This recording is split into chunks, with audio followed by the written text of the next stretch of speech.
স্বাগতম সকলকে। আমি doctor Mahfil Mondal, your health educator. আজ আমি আপনাদের জানাবো প্যানিক অ্যাটাক থেকে কিভাবে কয়েক মিনিটের মধ্যেই আমরা রেহাই পেতে পারি। প্যানিক অ্যাটাক নামটা আপনারা অনেকেই শুনেছেন। এতে কি হয়, হঠাৎ করে বুক ধড়ফড় করতে শুরু করে, শ্বাসকষ্টের মতো অনুভূতি হয়, এমন মনে হয় যে শ্বাস প্রশ্বাস আর নিতেই পারছি না, হাত পা কাঁপতে শুরু করে, প্রচন্ড ঘাম দিতে শুরু করে। এছাড়া প্রচন্ড ভিতরে ভয় ভয় অনুভূতি হয়।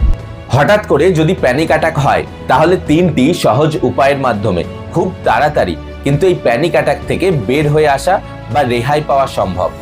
সবার প্রথম হলো পজিশন ঠিক করা। প্যানিক অ্যাটাকের সময় হঠাৎ করে শুয়ে পড়বেন না। শুয়ে পড়লে কি হয়, চেস্ট টাইটনেস যেটা ফিল হয় সেটার অনুভূতি বা অ্যাওয়ারনেস আরো বেড়ে যায়, ফলে প্যানিক অ্যাটাকও আরো বেড়ে যেতে পারে।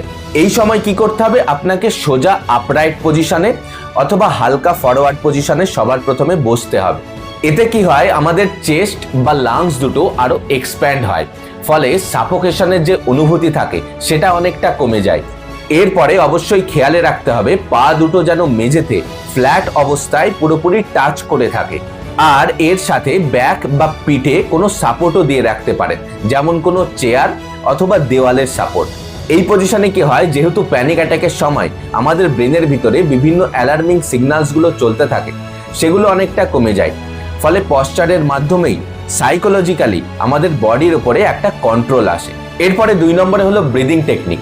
ব্রিদিং টেকনিক সব থেকে ভালো হয় যদি সামনে কোনো নর্মাল ব্যক্তি থাকে আর তার সাথে সাথে যার প্যানিক অ্যাটাক হয়েছে সে এই টেকনিকটা পালন করে, তাহলে প্যানিক অ্যাটাক আরো তাড়াতাড়ি ঠিক হয়।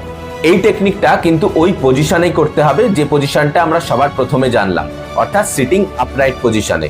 এক্ষেত্রে সবার প্রথমে 4 সেকেন্ডের জন্য আঙুল দিয়ে কাউন্ট করে, যেমন 1, 2, 3, 4 এরকম করে 4 সেকেন্ডের জন্য নাক দিয়ে যতটা সম্ভব নিঃশ্বাসটা ধীরে ধীরে নিন। এরপরে 6 সেকেন্ডের জন্য ওই আঙুল দিয়ে কাউন্ট করেই ধীরে ধীরে মুখ দিয়ে বাতাসটা ছাড়ুন। এই ব্রিদিং টেকনিকটা মোটামুটি 10 থেকে 15 বারের মতো করে করুন, মোটামুটি 2 থেকে 5 মিনিটের সময় ধরে। এই ব্রিদিং টেকনিকের মাধ্যমে আমাদের প্যারাসিম্প্যাথেটিক সিস্টেম অ্যাক্টিভেট হয়ে যায়, ফলে ধীরে ধীরে আমাদের হার্ট রেট কমতে শুরু করে, অ্যাড্রিনালিন হ্রাস অনেকটা কমে যায়, ফলে ধীরে ধীরে প্যানিক অ্যাটাকও সুইচ অফ হয়ে যায়। অর্থাৎ মাত্র প্রথম দুটো টেকনিকের মাধ্যমেই, অর্থাৎ পজিশনটা ঠিক করে আপরাইট পজিশনে বসে আর এই ব্রিদিং টেকনিকের মাধ্যমেই প্যানিক অ্যাটাকটাকে কিন্তু অনেকটা কমানো সম্ভব। এরপরে 3 নম্বরে হলো মাইন্ডটাকে প্রেজেন্ট সিচুয়েশনে নিয়ে আসা। প্যানিক অ্যাটাক ম্যাক্সিমাম ক্ষেত্রে হয় ফিউচার কোনো ভয় থেকে বা ফিউচার কোনো ফিয়ার থেকে, যে ভয়ের কারণেই প্যানিক অ্যাটাকটা শুরু হয়। তাই মাইন্ডটাকে যদি কোনো রকম ভাবে প্রেজেন্ট সিচুয়েশনে নিয়ে আসা যায় তাহলে প্যানিক অ্যাটাকটা কিন্তু অনেকটা কমে যায়। এই টেকনিকটাও সব থেকে ভালো হয় যদি সামনে কোনো নর্মাল ব্যক্তি থাকে আর সে যদি কিছু কোশ্চেন বা প্রশ্ন করে। সিম্পল কোশ্চেন করার মাধ্যমে কি হয়, আমাদের প্রিফ্রন্টাল কর্টেক্স অর্থাৎ থিঙ্কিং ব্রেন অ্যাক্টিভেট হয়ে যায়, ফলে মাইন্ড অনেকটা প্রেজেন্ট সিচুয়েশনে চলে আসে, ফিউচারের ভয়গুলো অনেকটা কেটে যায়।